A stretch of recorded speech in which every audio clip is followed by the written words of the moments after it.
بسم اللہ الرحمن الرحیم. غیر المغضوب علیہم ولا الضالین بدل من الذین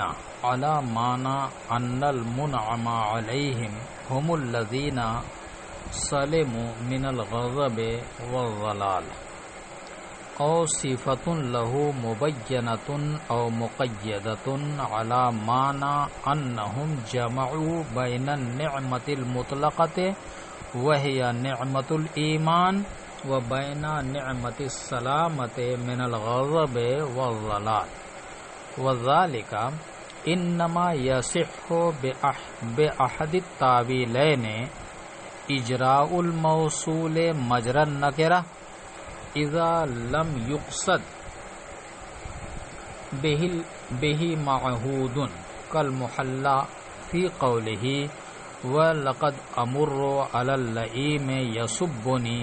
فَمَرَّيْتُ ثَمَّةَ قُلْتُ لَا يَعْنِينِي وَقَوْلُهُمْ وَإِنِّي لَأَمُرُّ عَلَى الرَّجُلِ مِثْلِكَ فَيُكْرِمُنِي او جعل غیر معرفة بالإضافة لأنه أضيف إلى ما له ضد واحد وهو المنعم عليهم فيتعين تعين الحركة من غير السكون. وعن ابن كثير نصبه على الحال عن الضمیر المجرور والعامل انعمت او بازمار اعنی او بازمار اعنی او بالاستثناء ان فسر النعم بما يعم القبیلتین.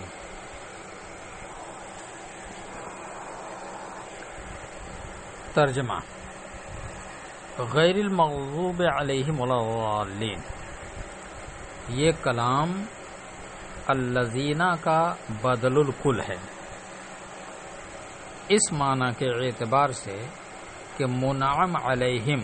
وہی لوگ ہیں جو غضب خداوندی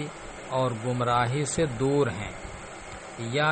یہ عبارت ما قبل کے لیے صفت کاشفہ یا صفت مقیدہ ہے اس معنی کے اعتبار سے کہ منعم علیہم نعمت مطلقہ یعنی ایمان اور نعمت کاملہ یعنی غضب خداوندی اور ضلالت سے سلامتی کے جامع ہیں، اور اس عبارت کو صفت بنانا دو تاویلوں میں سے کسی ایک کے ذریعہ ہی صحیح ہو سکتا ہے. ایک یہ کہ اس میں موصول کو نکرہ کے درجہ میں رکھا جائے جبکہ اس سے کسی معہود خارجی کا قصد نہ کیا جائے، جس طرح معرف باللام یعنی لفظ اللئیم، جیسا کہ شاعر کے شعر میں ہے کہ لقد امر علی اللئیم یسبنی فمضیت ثمۃ قلت لا یعنینی. اس شعر میں اللئیم نکرہ کی حیثیت رکھتا ہے اور شعر کا ترجمہ یہ ہے کہ میں گزرتا ہوں ایسے کمینے آدمی کے پاس سے جو مجھے گالیاں دیتا رہتا ہے، تو میں وہاں سے یہ کہتا ہوا گزر جاتا ہوں کہ اس گالیاں دینے والے کی مراد میں نہیں ہوں. اور جس طرح سے معرف باللام عرب کے قول انی لامر علی الرجل مثلک فیکرمنی میں الرجل نکرہ کی حیثیت رکھتا ہے، یا یہ تعویل کی جائے کہ غیر کو مضاف ہونے کی وجہ سے معرفہ بنا لیا جائے اس لیے کہ اس کی اضافت ایسے اسم کی طرف کی گئی ہے جو اس کا واحد مد مقابل ہے، یعنی منعم علیہم، لہذا غیر میں یک گونا تعین آ گیا، جیسا کہ غیر السکون سے حرکت کے معنی متعین ہو جاتے ہیں۔ اور ابن کثیر سے منقول ہے کہ غیر المغضوب انعمت علیہم کی ضمیر مجرور سے حال واقع ہونے کے بنا پر منصوب ہے، اور اس میں انعمت عامل ہے یا منصوب ہے اعنی کی تقدیر پر یا استثناء کی وجہ سے، مگر استثناء کی صورت اس وقت درست ہو سکے گی جبکہ انعمتا میں ایسی نعمتیں مراد لی جائیں جو نعمت دنیاوی اور نعمت اخروی دونوں کو شامل ہو۔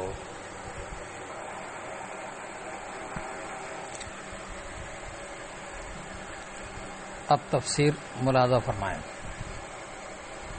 غیر المغضوب علیہم ولا الضالین، قاضی صاحب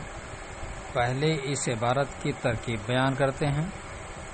فرماتے ہیں کہ یہ بدل بھی ہو سکتا ہے اور صفت بھی ہو سکتا ہے۔ اگر بدل مانے تو معنی یہ ہوں گے کہ جو منعم علیہم ہیں وہی سالمین من الغضب والضلال ہیں، یعنی غضب و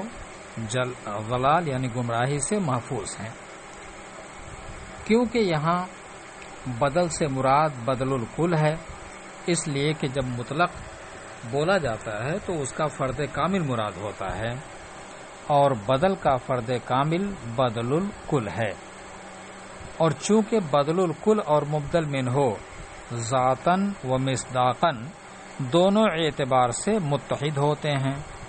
اور احد المتحدین کا حمل آخر پر صحیح ہوتا ہے، لہذا سالمین من الغضب والضلال کا حمل صحیح ہوگا منعم علیہم پر، اور معنی یہ ہوں گے کہ جو لوگ منعم علیہم ہیں وہی لوگ سالم من الغضب والضلال ہیں۔ اور دوسری صورت یہ ہے کہ اس کو صفت بنایا جائے۔ صفت کہتے ہیں اس تابع کو جو اپنے متبوع کے معنی پر دلالت کرے۔ اب الذین کے اندر دو جہتیں ہوں گی، اول موصول ہونے کی جہت اور دوسری موصوف ہونے کی جہت۔ موصول ہونے کی جہت سے صلہ یعنی انعمتا کے معنی پائے جائیں گے، اور موصوف ہونے کی جہت سے سالم من الغضب والضلال کے معنی پائے جائیں گے، لہذا ترجمہ یہ ہوگا کہ ان لوگوں کا راستہ جو جامع ہیں نعمت مطلقہ یعنی نعمت ایمان اور نعمت سلامتی من الغضب والضلال کے۔ اب رہی یہ بات کہ مصنف نے ابھی انعمتا کی تفسیر اخرویہ کے ساتھ کی، یعنی نعمت اخروی مراد ہے، اور یہاں نعمت سے صرف ایمان مراد لے رہے ہیں، تو اس کا جواب یہ ہے کہ ملحوظ سبھی نعمتیں ہیں، مگر صلہ اور صفت کے تقابل کے وقت چونکہ نعمت مطلقہ اور فرد کامل ایمان تھا اس لیے اس کو مراد لے لیا ہے، اور ایمان فرد کامل اس لیے ہے کہ ایمان ہی پر آخرت کی دوسری نعمتیں متفرع ہوتی ہیں، تو گویا ایمان اصل اور بنیاد ہوئی، اور جو شے بنیادی ہوا کرتی ہے وہ فرد کامل ہوتی ہے، اس لیے ایمان فرد کامل ہے۔ صفت بنانے کے بعد اس میں دو احتمال ہیں، صفت کاشفہ کا اور صفت مقیدہ کا۔ پہلے یہ سمجھ لیجئے کہ صفت کی تین قسمیں ہیں، صفت کاشفہ، صفت مقیدہ اور صفت مادحہ۔ صفت کاشفہ اس صفت کو کہتے ہیں جو موصوف کے ابہام کو دور کرنے کے لیے اور اس کی توضیح کرنے کے لیے ذکر کی جاتی ہے، اور صفت مقیدہ کہتے ہیں جو موصوف عام کی تخصیص کے لیے ذکر کی جائے، اور صفت مادحہ کہتے ہیں اس کو جس کے اندر یہ دونوں مقصد پیش نظر نہ ہوں بلکہ صرف متبوع کی مدح سرائی پیش نظر ہو۔ نسبت کے اعتبار سے صفت کاشفہ اپنے موصوف کے مساوی ہوتی ہے۔ اب رہی یہ بات کہ کس صورت میں یہ صفت مقیدہ ہوگی اور کس صورت میں صفت کاشفہ، تو یہ موقوف ہے ایمان کی تعین مراد پر۔ ایمان کی دو قسمیں ہیں، ایک ایمان مطلق اور دوم ایمان کامل۔ ایمان مطلق کہتے ہیں محض تصدیق اور اقرار باللسان کو، اور ایمان کامل کہتے ہیں تصدیق قلبی کے ساتھ اس کے جمیع تقاضوں پر عمل کرنا۔ ایمان مطلق کے بارے میں علماء امت کا فیصلہ ہے کہ وہ خلود فی النار کو حرام کر دیتا ہے، لیکن اولاً دخول جنت کو ثابت نہیں کرتا، اور ایمان کامل دخول اولا کو ثابت کرتا ہے، یعنی پہلے ہی مرحلے میں جنت میں داخلہ ہوگا۔ تو گویا ایمان مطلق کے ساتھ متصف ہونے والوں کے لیے ضروری نہیں کہ وہ سالم من الغضب والضلال بھی ہوں، اور مومنین کاملین کے لیے سالم من الغضب والضلال ہونا ضروری ہے۔ پس اگر ایمان سے ایمان مطلق مراد ہے تو غیر المغضوب علیہم ولا الضالین صفت مقیدہ ہوگی، کیونکہ اس صورت میں انعمت علیہم مومنین فاسقین کو بھی شامل ہو جائے گا۔ پس غیر المغضوب علیہم ولا الضالین سے مومنین فاسقین کو خارج کر دیا اور مومنین کاملین کے ساتھ خاص کر دیا۔ اور اگر ایمان کامل مراد ہے تو صفت کاشفہ ہوگی، اس طور پر کہ انعمت علیہم کے اندر سلامت من الغضب والضلال کا مفہوم ملحوظ ہوگا، کیونکہ مومن کامل کے لیے سالم من الغضب والضلال ہونا ضروری ہے، لیکن یہ مفہوم کچھ مبہم طریقے پر تھا، اس لیے غیر المغضوب علیہم ولا الضالین نے اس کی توضیح کر دی۔ وذالک انما یصح باحد التاویلین، اس عبارت سے قاضی صاحب رحمۃ اللہ علیہ ایک اعتراض کو دفع کر رہے ہیں۔ اعتراض یہ ہے کہ غیر المغضوب علیہم ولا الضالین کو صفت بنانا درست نہیں، کیونکہ صفت اور موصوف کے درمیان تعریف و تنکیر کے اعتبار سے مطابقت ضروری ہے، اور یہاں پر مطابقت موجود نہیں، کیونکہ موصوف الذین یہ تو معرفہ ہے اور صفت غیر المغضوب یہ نکرہ ہے۔ لیکن اگر آپ یہ کہیں کہ غیر اضافت کی وجہ سے معرفہ ہے لہذا مطابقت ہو گئی، تو میں اس کا جواب دوں گا کہ بعض الفاظ ایسے ہیں کہ اضافت کرنے کے باوجود بھی نکرہ ہی رہتے ہیں، انہی میں سے لفظ غیر بھی ہے، لہذا اشکال علی حال ہی باقی رہا۔ اس کا جواب یہ ہے کہ موصوف یا صفت میں تعویل کرنے سے یہ اشکال دفع ہو جائے گا، یعنی موصوف کو صفت کے تابع بنا دیا جائے کہ جس طرح صفت نکرہ ہے موصوف بھی نکرہ ہے، یا صفت کو موصوف کے تابع بنا دیا جائے یعنی جس طرح موصوف معرفہ ہے صفت بھی معرفہ ہے۔ اس جواب کی تفصیل سے پہلے ایک قاعدہ سمجھ لیجیے۔ قاعدہ یہ ہے کہ موصول افادہ تعریف میں معرف باللام کے مانند ہوتا ہے۔ اس میں موصول معرف باللام کے مانند ہوتا ہے، یعنی جس طرح معرف باللام میں عہد خارجی کے معنی مراد ہوں گے، اگر یہ معنی مراد نہ ہو سکتے ہوں تو عہد ذہنی کے معنی مراد ہوں گے، اور اگر یہ بھی مراد نہ ہو سکے تو جنس کے معنی مراد ہوں گے، اور اگر یہ بھی نہ مراد ہو سکے تو استغراق کے معنی مراد ہوں گے۔ یہی ترتیب جاری ہوگی اس میں موصول کے اندر بھی۔ اور معرفہ بلام عہد ذہنی نکرہ کے حکم میں ہوتا ہے، یعنی وہ معرفہ جو لام عہد ذہنی کے ساتھ معرفہ ہو وہ نکرہ کے حکم میں ہوتا ہے۔ اسی طرح سے جب اس میں موصول سے مراد معہود فی الذہن ہوں گے تو وہ بھی نکرہ کے حکم میں ہوگا۔ اب سنیے موصوف میں تعویل کی صورت یہ ہوگی کہ الذین اس میں موصول سے مراد معنی عہد ذہنی کے ہیں، کیونکہ عہد خارجی کے معنی تو ہو نہیں سکتے، اس لیے کہ کوئی فرد معین نہیں ہے، اور جنس کے معنی بھی نہیں ہو سکتے، اس لیے کہ صراط کی اضافت اس سے معنی ہے، کیونکہ راستہ حقیقت شے کا نہیں ہو سکتا بلکہ افراد شے کا ہوتا ہے، اور استغراق کے معنی بھی مراد نہیں ہو سکتے کیونکہ قرینہ نہیں ہے،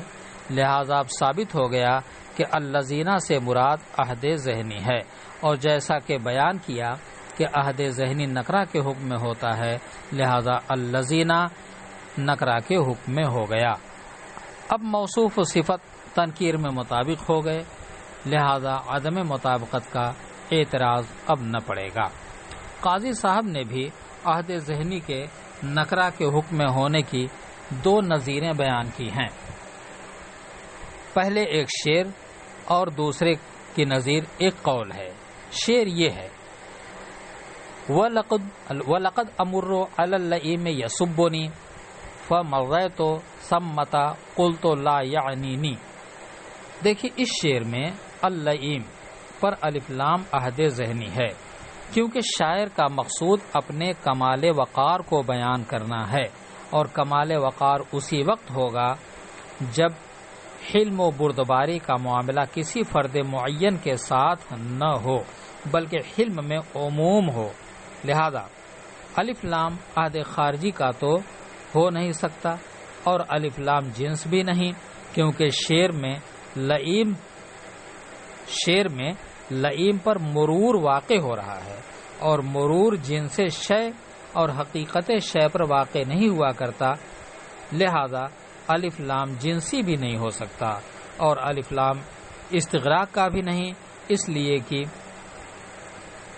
ایک وقت میں دنیا کے تمام لئیموں پر گزرنا محال ہے، اور جب یہ تینوں ممتنع ہیں تو عہد ذہنی ثابت ہو گیا۔ دیکھیے اللئیم پر الف لام عہد ذہنی کا ہے، اور اس کی صفت بنائی گئی ہے جملہ کو، یعنی یسبونی کو، اور یہ متفقہ فیصلہ ہے کہ جملہ نکرے کی صفت واقع ہوتا ہے، معرفہ کی نہیں، لہذا معلوم ہوا کہ عہد ذہنی نکرہ کے حکم میں ہے۔ دوسری نظیر انی لامر علی الرجل مثلک فیکرمنی، اس مثال میں الرجل پر الف لام عہد ذہنی کا ہے، یہ نکرہ کے حکم میں ہے، ورنہ لفظ مثل کو صفت بنانا کیسے درست ہوتا؟ شعر سے جو استدلال کیا گیا اس پر ایک اعتراض ہے، وہ یہ ہے کہ الف لام عہد ذہنی کو نکرہ کے حکم میں ہونے کا استدلال اس وقت صحیح ہوتا جب ہم یسبونی کو صفت بنائیں، اور اگر ہم یسبونی کو حال بنا دیں تو یہ استدلال درست نہ ہوگا، کیونکہ ذوالحال کے لیے نکرہ ہونا ضروری نہیں ہے، اور معنی اس وقت یہ ہوں گے کہ میں لئیم پر گزرتا ہوں اس حال میں کہ وہ مجھ کو گالی دیتا رہتا ہے۔ جواب اس کا یہ ہے کہ یسبونی کو حال بنانے کی صورت میں تو شاعر کا مقصود ہی فوت ہو جائے گا، کیونکہ شاعر کا مقصد حلم کو عام ثابت کرنا ہے، اور اس صورت میں حلم خاص ہو جائے گا، اس لیے کہ حال ذوالحال کے عامل کے لیے قید ہوتا ہے، تو اب معنی یہ ہوں گے کہ مرور کی حالت میں اگر گالی دیتا ہے تو میں بردباری کرتا ہوں، ورنہ نہیں، تو اس صورت میں شاعر کا مقصود ہی فوت ہو گیا، لہذا حال قرار دینا درست نہیں ہے۔ اور صفت میں تعویل کر کے جواب اس طور پر ہوگا کہ آپ نے جو قاعدہ بیان کیا کہ لفظ غیر اضافت کے باوجود بھی نکرہ رہتا ہے،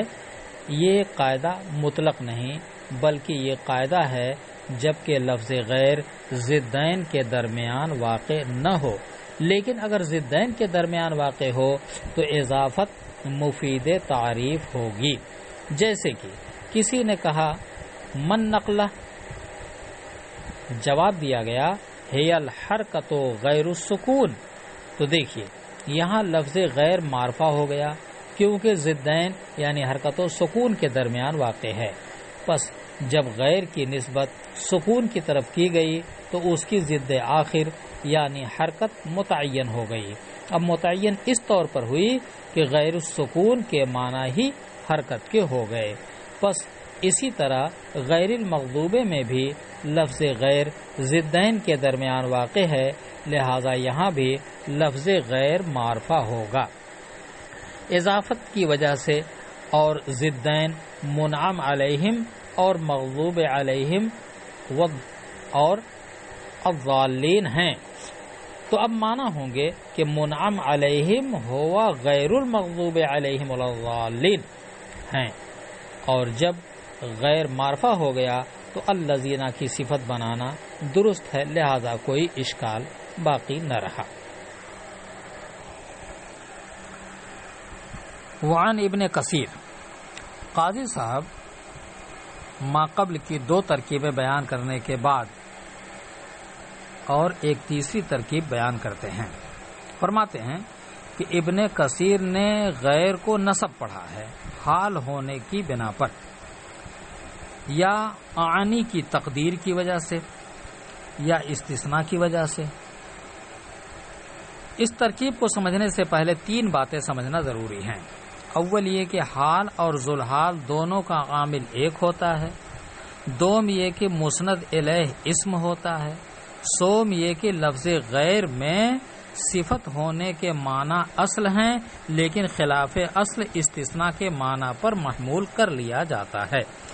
اور استثناء متصل اصل ہے، استثناء میں استثناء متصل اصل ہے اور منقطع خلاف اصل ہے۔ اب سمجھیے کہ نصب پڑھنے کی 3 وجہ ذکر کی ہے۔ اول یہ کہ غیر کو حال قرار دیا جائے انعمت علیہم کی ہم ضمیر سے، اور چونکہ حال منصوب ہوتا ہے اس وجہ سے غیر کو بھی منصوب پڑھا گیا، لہذا اس صورت میں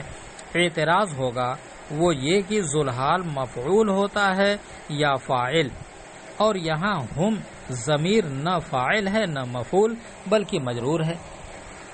اور دوسرا اعتراض یہ ہے کہ ہم ضمیر کا عامل لفظ علا حرف جار ہے اور غیر کا عامل انعمتا ہے، لہذا حال اور ذوالحال کا عامل ایک نہ رہا بلکہ 2 ہو گئے، حالانکہ دونوں کا عامل ایک ہوتا ہے۔ جواب یہ ہے کہ یہاں پر ہم یہ مفعول ہے لفظ انعمتا کا، اور یہی انعمتا اس کے اندر عامل ہے، اعلیٰ تو محض صلہ کے طور پر زائد کر دیا گیا ہے، مؤثر اور عامل ہونے کی حیثیت سے نہیں۔ اور جب ضمیر ہم مفعول ہے انعمتا کا تو دونوں اعتراض ساقط ہو گئے، یعنی ذوالحال کا مفعول ہونا اور اتحاد عامل۔ اسی وجہ سے علیہم کو محل نصب میں کہا گیا ہے، اور بعین ہی یہی تعویل مغضوب علیہم کے اندر بھی کی جائے گی، یعنی علیہم میں جو ہم ضمیر ہے یہ حقیقت میں نائب فاعل ہے مغضوب کا اور اعلیٰ محض صلہ کے طور پر زائد ہے، اور جب یہ تعویل کر دی گئی تو وہ اشکال مرتفع ہو گیا جو غیر المغضوب علیہم میں واقع ہوتا تھا کہ حرف جار کو مسند الیہ بنانا لازم آ رہا ہے، اور یا لفظ غیر منصوب ہوگا مفعولیت کے بنا پر، اور فعل ناصب محذوف یعنی اعنی غیر المغضوب علیہم والضالین، لیکن یہ اس صورت میں ہوگا جب منعم علیہم میں مومنین کاملین مراد لیے جائیں۔ تیسری وجہ نصب پڑھنے کی یہ ہے کہ غیر کو استثناء کے معنی میں لیا جائے، لیکن یہ اس صورت میں ہوگا جب کہ نعمتوں سے مراد عام نعمتیں لی جائیں، خواہ وہ کافروں پر ہوں یا مومنین پر، پھر خواہ مومنین کاملین پر ہوں یا فاسقین پر۔ اور مفہوم عام ماننے کی ضرورت اس لیے ہے کہ اسی صورت میں استثناء متصل متحقق ہوتا ہے، اور اگر آپ خاص مفہوم مراد لیں گے تو غیر المغضوب ولا الضالین میں غیر استثناء منقطع کے معنی میں ہوگا، اور جب استثناء منقطع ہوگا تو خلاف اصل لازم آئے گا، اس لیے کہ اول تو لفظ غیر کو استثناء پر محمول کرنا ہی خلاف اصل ہے، اور پھر استثناء کے اندر استثناء منقطع خلاف اصل ہے، تو تہبتہ دو چیزیں خلاف اصل جمع ہو